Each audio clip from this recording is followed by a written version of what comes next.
Today on 340 Banter, we're live from the 340B Midwest Regional Conference. I'm joined by Felicity. Chelsea couldn't be with us today, but today we want to talk a little bit about we've been seeing in the states around provider reporting. So I know both of our states, Maine and Ohio, have seen quite a bit of changes here recently. So let's talk about what we're really seeing with that.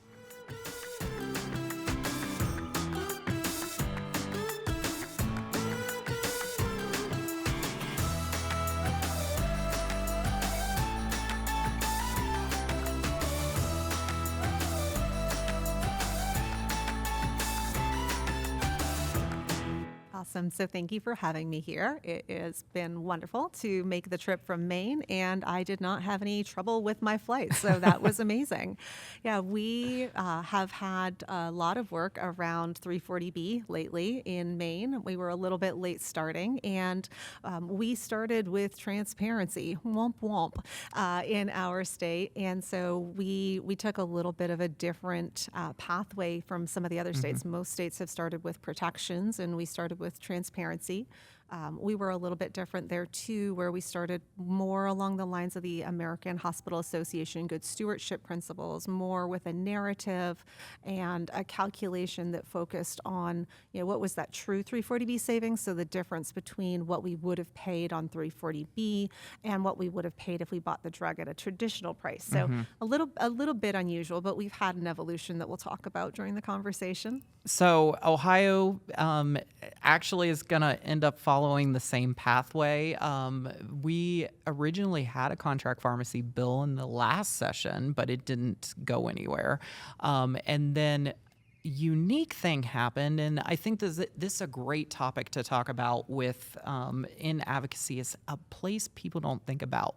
We didn't have a provider transparency bill that was passed. As part of our budget process, our House version had nothing involving 340B transparency. But then the Senate version came out with language for hospitals only.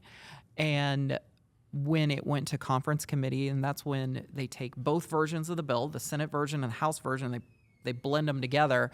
When they did that at like 11 o'clock at night, they changed hospital to covered entity. So it now applies to everyone. So we're in a similar boat where we're starting with transparency that starts next July, but we still have a contract pharmacy bill live, and we'll possibly pass this session.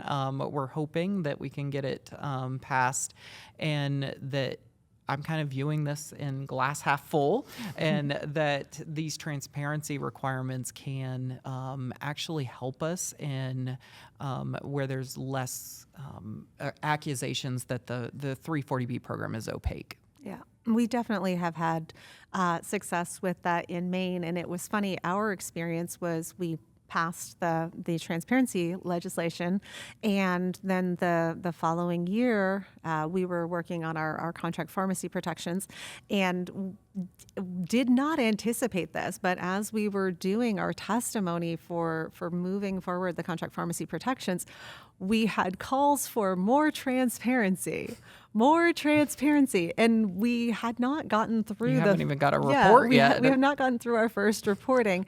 So it was well played. They did get more transparency added to our transparency reporting, and so they'll be updating. Now ours looks both like Maine did originally, but adding some of the Minnesota measures. So looking at not just what's the true savings on what we're purchasing, but also adding in that margin that any retail pharmacy would have. So what did you sell the drug for? And then minusing your 340B cost from that. So it does inflate the 340B savings to add in a retail pharmacy margin, but then doing reporting with those numbers. But we were able to move the contract pharmacy protection, and a lot of it had to do with the fact that we were both protecting the state's safety net providers and also being transparent about what was going on. You mentioned Minnesota. That's the one bill we've actually, or the one transparency report that we've actually seen come out. So let's talk about that a little bit and what we saw there, and the nuances with it. Yeah, I would say a lot of information and unclear if there's been a lot of action from it. Yeah.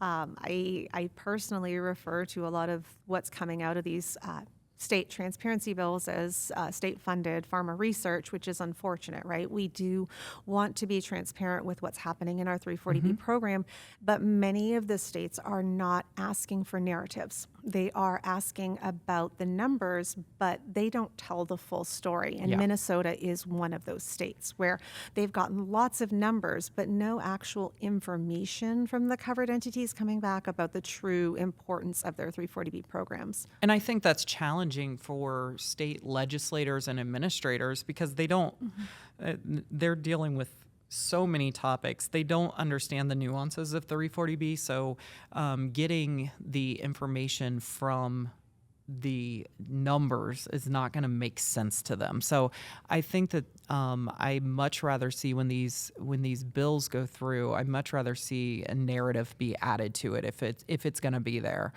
When we see these come out, I think that that's important when you're talking to legislators, that you have a bill that's proposed, that you explain that this data doesn't mean much without context. Yeah, it's very much like healthcare, right? What are we testing for?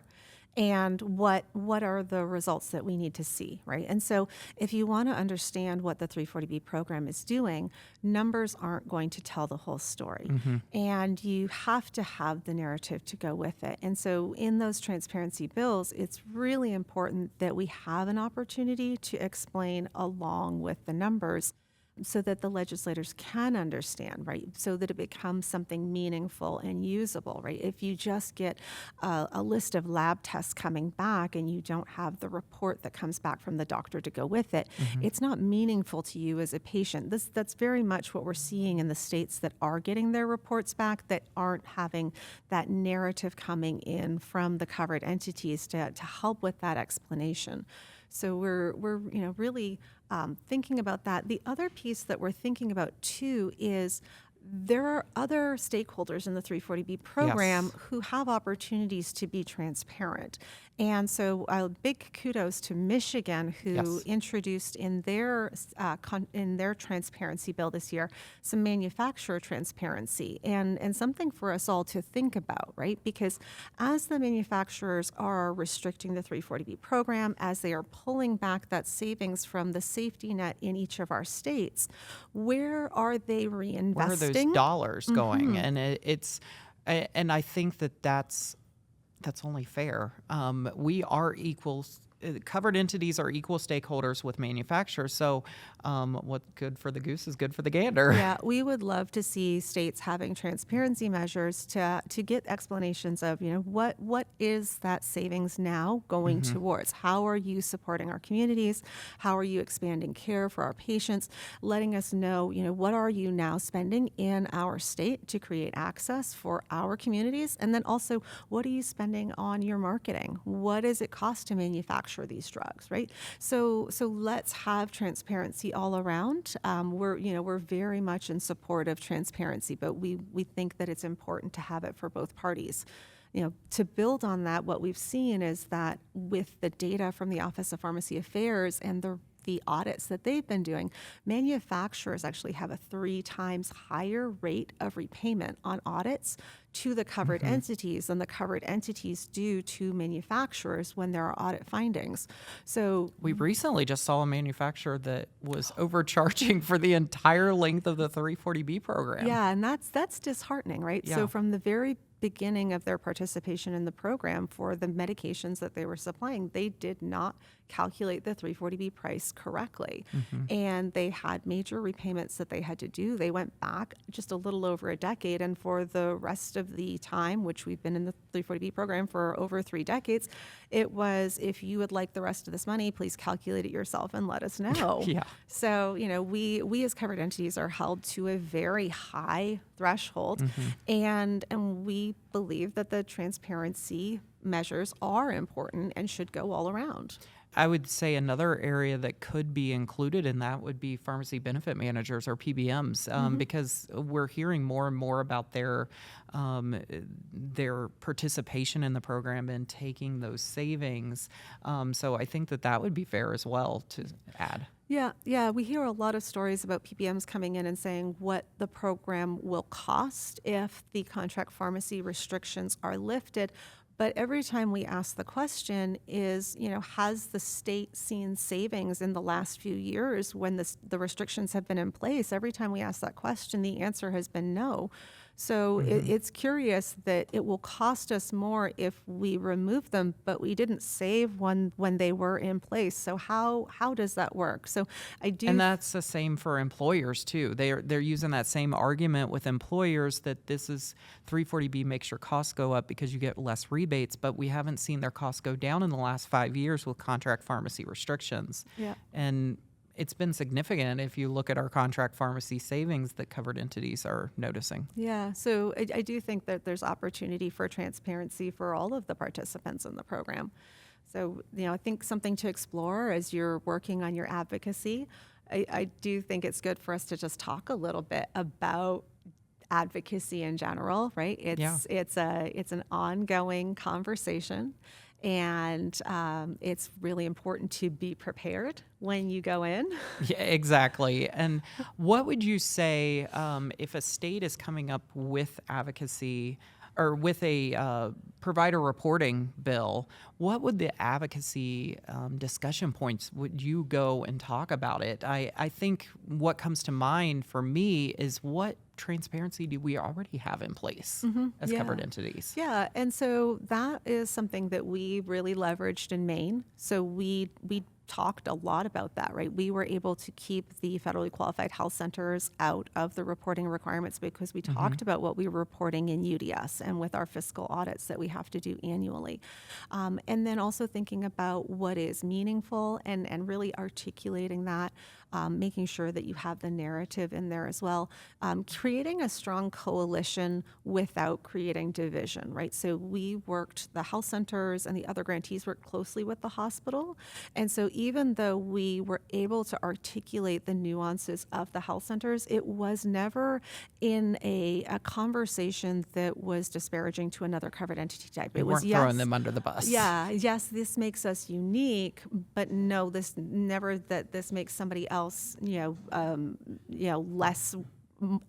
less a participant of this program, right? It's just that this is our federal obligation, and so this is why we're doing this and helping others highlight how they show as well. I think that fiscal audit, that was something I didn't think about at first. I always bring up UDS, but our fiscal audit, it's published. Reported to the federal government. It's published online. Anyone can go pull up a fiscal audit from a health center, and it's proving that we're using the funds to meet the mission of the health center. Yeah, we as health centers have a lot of transparency already, and so we have been successful in a number of states by articulating that to be able to, support transparency, but say that we already have extensive transparency reporting, so have been able to be exempted from the state requirements because, again, like you said, we're already publicly published. And then from there, right, just making sure that as we're having these conversations that there is a focus on, yes, okay, we're having transparency, but if we don't have protections in the state on the contract pharmacy, right? Like, how does this feed into that conversation as well? And so using every moment of advocacy to help move things forward as well. So we are fully in support of transparency. Here's how we're doing it. Here's what the program means to our community. And then also here's what the contraction of the program has meant to the community. How do we continue to work together? Yeah, so I think if you have one of these bills coming up, talking about the transparency that we already do, being supportive of transparency is a good thing. We see that benefit, but we're already doing it. So talking about the workforce requirements, but then also talking about how if we're transparent, then we should be able to open that contract pharmacy access back up. So really talking about the impact there and how it's hurting your patients, which are their constituents. I think that's all the whole thing is talking about how it affects the constituents. Yeah. Yeah. At the end of the day, it's the patients who are missing out. And, one of the things that was most disheartening to me, just as we're wrapping up, right, is when we were down in the State House doing testimony, people from, different groups who were coming in and saying that this hasn't hurt patients. And, I was flabbergasted, and I have no poker face, and I was told not to sit on camera. And that was for a reason, because I'm sure I was all sorts of everything. But I can't tell you, how many patients, and we're a step removed as consultants, how many calls we receive as the consultant, right, from our covered entities saying we can't get this medication for our patients, even from contract pharmacies for the covered entities that we work with. Like, what are we supposed to do happening on a regular basis as a new restriction comes in? How are we supposed to deal with this? How are we supposed to deal with this? And so patients are being impacted because, yes, the medication is at the pharmacy, but especially with where we work, which is with the FQHCs, we were previously passing on that 340B price to the patients. And if that's not at the pharmacy, we can't pass that on, which means the patient's not able to afford their medication. And so they're having to make hard choices about what will they afford that month, or will they even take that medication home with them. So lots of changes, lots of impact. And so to hear people come in and testify that this has not had harm was so disheartening, and one of the reasons that we worked so hard, as our coalition to move this forward. So I think that's a great point to end on, and that if you're getting started with advocacy, one of the easiest ways to do it is to just go in, talk about your patients, talk about the impact of whatever the bill is and how it's going to affect your patients, because that's easy. That's what covered entities do so well. And that's why we're doing this. Yep, it's a great way to start.